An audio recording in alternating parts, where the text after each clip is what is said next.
Governor chief جو ہے وہ قاضی صاحب جا کے حاضری دیں اور کو منت سند مانیں اس اس حکومتی ایم این اے کے لیے کہ اللہ تعالیٰ اسے صحت دے، زندگی دے. اور قاضی صاحب کیونکہ اتنا قاضی صاحب اپنی ذات کا سوچتے ہیں کہ قاضی صاحب اللہ سے یہ دعا کریں گے، کسی دربار پہ جا کے منت مانگیں گے، کوئی دیکھ شک بھی دیں گے اور وہ دعا سے یہ کریں گے کہ بس اس کا یا اللہ اس ایم این اے کو نا میری ایکسٹینشن کی ترمیم تک کچھ نہ کر. یعنی اتنا وہ اپنی ذات سے آگے وہ سوچتے نہیں، وہ کہیں گے یا اللہ بس جس لمحے جو ہے نا وہ میری ایکسٹینشن کی ترمیم میں یہ ووٹ ڈال دے اسی وقت اسرائیل کو بھیج دینا، اس سے پہلے نہیں. یا اللہ میں نے کیا نہیں کیا اپنی ایکسٹینشن کے لیے، میں نے اس ملک کے ساتھ کیا نہیں کیا، میں نے اس 25 کروڑ عوام کے ساتھ کیا نہیں کیا، میں نے کون سی تباہی اور بربادی نہیں کی، میں نے کیا اپنے ساتھ نہیں کیا، میں نے کیا نہیں اپنے موقف اور اپنے اصولوں کی تباہی اور بربادی کی. تو بس یہ ایک ووٹ میرے لیے بڑا اہم ہے. میں نے خود اپنے ووٹ پورے کیے ہیں، میں نے سیاسی جسم فروشی کو الاؤ کیا ہے، میں نے حکومت کو یہ ہتھیار فراہم کیا ہے کہ پی ٹی آئی والوں کو اٹھاؤ، ننگا کرو، کرنٹ لگاؤ اور جو کرو ان کی فیملیز کو اٹھاؤ، ماؤں بہنوں بیٹیوں کو اٹھاؤ، میری آئینی ترمیم کے لیے ووٹ پورے کرو. میں نے اتنا کچھ کیا ہے، بس ایک بندہ جو ہے نا اسے زندگی دے اس دن تک جس دن تک میرا ووٹ ڈالنا ہے، اس کے بعد بشک اسی لمحے جیسے ہی ووٹ ڈالے تو اس کی روح جو ہے وہ پرواز کر جائے. اور پھر قاضی صاحب کے پاس اگر معاملہ آئے گا بھی تو قاضی صاحب کہیں گے یہ تو آئین بڑا واضح ہے کہ وہ زندہ تو تھا نا، اس نے ووٹ تو ڈال دیا تھا، ووٹ ڈالتے ہی بس اب چلا گیا تو اللہ کی مرضی، ووٹ تو اس کا کاؤنٹ ہوگا. تو یہ اس وقت صورتحال ہے. پھر 2-3 چیزیں بڑی خطرناک ہو رہی ہیں قاضی صاحب کے لیے، اور ان دونوں جو اگلی چیزیں ہیں ان میں دونوں چیزوں پہ بھی اسد صاحب بات جو ہے وہ کر چکے ہیں. ایک بڑا ایک مسئلہ ہو رہا ہے قاضی صاحب اور حکومت کے لیے بڑا سیٹ بیک ہے کہ حکومت کو جو سب سے مضبوط قلعہ ہے اس میں دراڑیں پڑ رہی ہیں. وہ ہے جو وکلا کو انہوں نے مینیج کیا ہوا تھا، جو اعظم نذیر تارڑ کے ذریعے وکلا کو مینیج کیا ہوا تھا، وہ بڑا مسئلہ آ رہا ہے. اور وکلا کو انہوں نے کیسے مینیج کیا ہوا تھا؟ وہ مینیج انہوں نے کیا ہوا تھا عوام کے ٹیکس کے پیسوں سے. کیسے؟ انہوں نے جو وکلا تنظیمیں ہیں بڑی بڑی ان کو کروڑوں اربوں روپے دیے، وہ عوام کے ٹیکس کے پیسوں سے دیے. انہوں نے وکلا کا جو ہاؤسنگ سوسائٹی ہے اس کے لیے زمین ایکوائر کر کے دی. انہوں نے وکلا کی ہاؤسنگ سوسائٹی کا معاہدہ کروایا ڈی ایچ اے کے ساتھ تاکہ وہاں پہ تعمیرات شروع ہوں اور پاکستان سپریم کورٹ بار جو ہے وہ الیکشن جیتے. انہوں نے جو وکلا ہیں یہ بڑے بڑے وکلا، ان کے جو چیمبر کے لوگ ہیں ان کو اٹارنی جنرل آفس میں، ایڈوکیٹ جنرل آفیسز میں ان کو ایڈجسٹ کیا. انہوں نے لیگل ایڈوائزر جو محکموں کے ہوتے ہیں وہ ان بڑے بڑے وکیلوں کے لوگوں کو لیگل ایڈوائزر لگوایا. انہوں نے الیکشن کمیشن میں جو الیکشن کمیشن کے کیسز ہیں اس میں 10-15 بڑے وکلا کو کروڑوں روپے الیکشن کمیشن سے دلوائے عمران خان کے خلاف کیسز میں. انہوں نے ایف آئی اے نیب میں پروسیکیوٹر کے طور پہ کروڑوں روپے دلوا کے ان وکیلوں کو، ان کے چیمبرز کے وکیلوں کو ایڈجسٹ کروایا. اور انہوں نے ایک اور جو خطرناک کام کیا ہے، انہوں نے یہ کیا ہے کہ جو انہوں نے قانون میں تبدیلی کر کے اور کچھ ٹریبونلز ہیں پنجاب میں اس میں انہوں نے کہا ہے کہ حکومت لگائے گی ان کے جج، اور ان ججز کو یہ کیا کر رہے ہیں، ان ججز کو یہ کر رہے ہیں کہ وہ ججز یہ 3-3 4-4 وکیلوں کو کہا ہے کہ یہ جج آپ نے لگانا، یہ آپ نے لگانا، اور 20-20 کروڑ روپے میں ایک جج کی جو سیٹ ہے وہ جو ہے وہ بیچی جا رہی ہے. پھر یہ وکیلوں کو کہہ رہے ہیں کہ لاہور ہائی کورٹ میں ججز لگنے ہیں، وہ آپ کے چیمبر سے ہم قاضی صاحب لگائیں گے اگر آپ قاضی صاحب کا ساتھ دیتے ہیں. یہ کہہ رہے ہیں کہ ہم سپریم کورٹ کے 6 اور جج تعداد بڑھا کے لگائیں گے اور وہ 6 کے 6 جج بڑے بڑے وکیلوں کو ڈائریکٹ ہم لے کے آئیں گے، وکیلوں کو لگائیں گے سپریم کورٹ کا وکیل.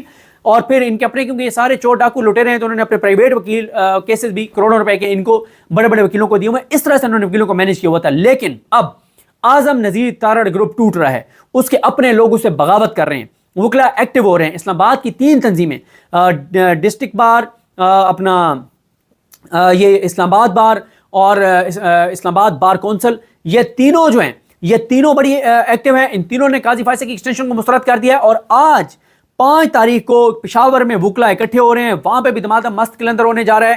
تو یہ سارا اب یہ ایک عجیب و غریب سی حرکتیں یہ کر رہے ہیں، یہ عجیب و غریب حرکتیں کر رہے ہیں. اب یہ کرنے یہ جا رہے ہیں کہ یہ جماعت اسلامی کو میدان میں جو ہے وہ اتار رہے ہیں، اور جماعت اسلامی کو بڑا انہوں نے اس وقت لیڈنگ پوزیشن دے دیا ہے غزہ کے لیے. میں حافظ نعیم الرحمان صاحب مطلب کتنی زبردست شخصیت کے مالک ہیں، مطلب کتنا ان کا مقام، کتنا نام، اور یہ پنجاب کی جماعت اسلامی کے ہاتھوں جو وہ استعمال ہو رہے ہیں ان کو اندازہ نہیں ہے کہ وہ کیا کر رہے ہیں جماعت اسلامی کے ساتھ. جماعت اسلامی ریوائیو کر گئی تھی. حافظ نعیم الرحمان صاحب جب بنے امیر جماعت اسلامی، پہلے مہینے میں جماعت اسلامی نظر آیا پورے پاکستان میں. لیکن کس طرح سے جماعت اسلامی کن کن جگہوں پہ استعمال ہوئی؟ بجلی کے بلوں پہ لوگ سڑکوں پر آ رہے تھے، لوگ خودکشیاں کر رہے تھے، اور ایک نفرت کا لاوا پھٹنے لگا تھا حکومت کے خلاف. اور ایسے لگا کہ لوگ جو ہیں وہ بجلی کے بلوں کے معاملے پہ حکومتی لوگوں کے گھروں میں گھس جائیں گے اور ان کو گھسیٹ کے لے آئیں گے باہر، اور ان کو بنگلہ دیش والے حالات بن جائیں گے. جماعت اسلامی دھرنا لے کے آ گئی، لوگوں کا کتھارسس ہو گیا، لوگوں کو لگا یار جماعت اسلامی دھرنا دے کر بیٹھی ہے اب بجلی کے بل کم ہوں گے. لیکن اینڈ پہ کیا ہوا؟ بجلی مہنگی کر کے کروا کے جماعت اسلامی چلی گئی. اور پھر جماعت اسلامی نے کیا کیا, ڈیڈ لائن جو دی وہ ختم ہو گئی ہے, ایک مطالبہ پورا نہیں ہوا, اور وہی جماعت اسلامی جس نے حکومت کے گریبان سے قانونی طور پہ پکڑنا تھا وہ اس حکومت کے پاس جا رہی ہے. اور اب غزہ کے نام پہ جناب کانفرنس, آل پارٹیز کانفرنس ہونے جا رہی ہے 7 کو. اس کے پیچھے واردات یہ ہے کہ جماعت اسلامی کے ذریعے یہ کروایا جائے گا کہ جناب 7 کو آل پارٹیز کانفرنس ہو رہی ہے غزہ پہ, تحریک انصاف لہذا دھرنا اور احتجاج ختم کر دے, تاکہ وہ جب ختم کرے احتجاج جو تحریک انصاف ہے تو یا 7 کو تحریک انصاف کو بہت مار چڑھائی جائے کہ جناب یہ غزہ کے اوپر کانفرنس ہو رہی ہے اور تحریک انصاف احتجاج کر رہی ہے, جماعت اسلامی اس کے اوپر فرنٹ پہ ہوگی, اور پھر 7 کو غزہ کے نام پہ پی ٹی آئی کو مار چڑھائی جائے گی, مارا جائے گا, پیچھے ہٹایا جائے گا غزہ کے نام پہ, اور اصل میں 7 کو پھر آئینی ترمیم کروا لی جائے گی, اور اس کے لیے استعمال ہو رہی ہے جماعت اسلامی. جماعت اسلامی کو یہ نظر نہیں آتا کہ وہ جماعت اسلامی جس کے سینیٹر مشتاق کو اور اس کی بیوی کو غزہ کے لیے 20 لوگوں کے ساتھ پلے کارڈ لے کے نہیں کھڑا ہونے دیتی یہ حکومت, اور وہ حکومت اب غزہ کی کانفرنس کرنے جا رہی ہے. غزہ کے اوپر ہر پاکستانی, ہر مسلمان, ہر انسان پاکستان کا وہ غزہ کے ساتھ ہے, لیکن یہ حکومت جو غزہ کے اوپر پلے کارڈ اٹھا کے نہیں کھڑا ہونے دیتی وہ اچانک غزہ کے اوپر کانفرنس کرنے لگ گئی ہے. یہ کسی اور کو بیوقوف آپ بنائیں, کسی اور کو پاگل بنائیں, یہ واردات سمجھ آ رہی ہے, توجہ آپ ہٹانا چاہ رہے ہیں, آپ غزہ کے نام پہ بلیک میل کرنا چاہ رہے ہیں, آپ غزہ کے نام پہ پی ٹی آئی کا احتجاج رکوانا چاہتے ہیں, آپ غزہ کے نام پہ پی ٹی آئی کو مار چڑھانا چاہتے ہیں. دیکھیں یہ تحریک انصاف جو پروٹیسٹ کر رہی ہے غزہ کے لیے بھی یہی پروٹیسٹ ہے. کیوں؟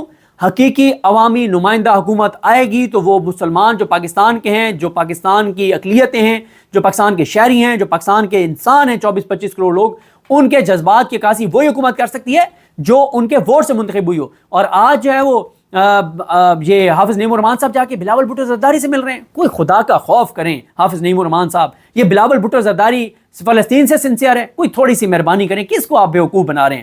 آپ اپنا نقصان کر رہے ہیں حافظ صاحب, آپ جو ہے وہ اس حکومت کے ہاتھوں استعمال ہو رہے ہیں, اور آپ کے بارے میں اب یہی کہا جا رہا ہے کہ جماعت اسلامی چابی والے کھلونے کا کردار ادا کر رہی ہے.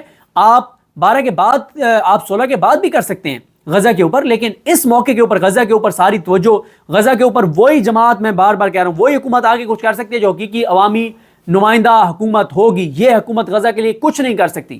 یہ اور غزہ کے اوپر کوئی تھوڑی سی مہربانی کریں, مطلب کس کو آپ وہ کر رہے ہیں.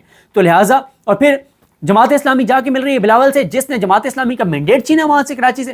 جماعت اسلامی جس طرح سے جا کے مل رہی ہے پیپلز پارٹی سے, جماعت اسلامی کراچی سے اپنی پاپولیرٹی کھو دے گی, اور یہ جماعت اسلامی پاپولیرٹی کھو دے گی, اور پی ٹی آئی وہاں پہ ریوائیو کر جائے گی, کیونکہ وہاں لوگوں نے جو یہ لوکل گورنمنٹ کے الیکشن ہے اس میں پی ٹی آئی والوں نے بھی ووٹ جو ہے وہ حافظ نعیم الرحمان صاحب کو ڈالا تھا, اور حافظ نعیم الرحمان صاحب جا کے اور جو ہے وہ مزے کر رہے ہیں پیپلز پارٹی اور حکومت کے ساتھ جا کے, اور بڑی ان کو آنرشپ دے رہے ہیں, اور ان کو بڑا وہ کر رہے ہیں کہ جیسے وہ بڑے جو ہے وہ سنسیئر ہیں. لہٰذا شروع والی بات پہ آتا ہوں کہ نمبر گیم پہلے ان کے لیے مشکل تھی. پی ٹی آئی زبردست کارڈ کھیل رہی ہے, سڑکوں پہ پی ٹی آئی نے ماحول بنا دیا ہے, پی ٹی آئی نے ان کو لٹا دیا اس نظام کو. عمران خان اس وقت چھایا ہوا ہے, عمران خان کی کال چھائی ہوئی ہے, خان کی پکار پہ لوگ نکلے ہیں, اور حکومتی ایک رکن بیمار ہے, اور وہ بڑا ایک مسئلہ بنا ہوا ہے. تو لگتا یہ ہے کہ حکومت جو ہے وہ قاضی فائز عیسیٰ کو قربانی کا بکرا بنا کے اور اینڈ پہ ہنس کے دکھا دے گی, جیسے ہوتا ہے نا کہ کیمرے کی طرف دیکھ کے ہاتھ ہلا دیں, پرینک ہوتا ہے. تو اسی طرح سے لگتا ہے قاضی صاحب کے ساتھ پرینک ہو سکتا ہے, اور اینڈ پہ قاضی صاحب کے ساتھ دھوکہ ہو سکتا ہے. بہرحال دیکھتے ہیں چیزیں کیسے آگے بڑھتی ہیں. مجھے اپنی دعا میں یاد رکھیں. اللہ کریم ہم سب کا حامی ناصر ہو. اللہ حافظ.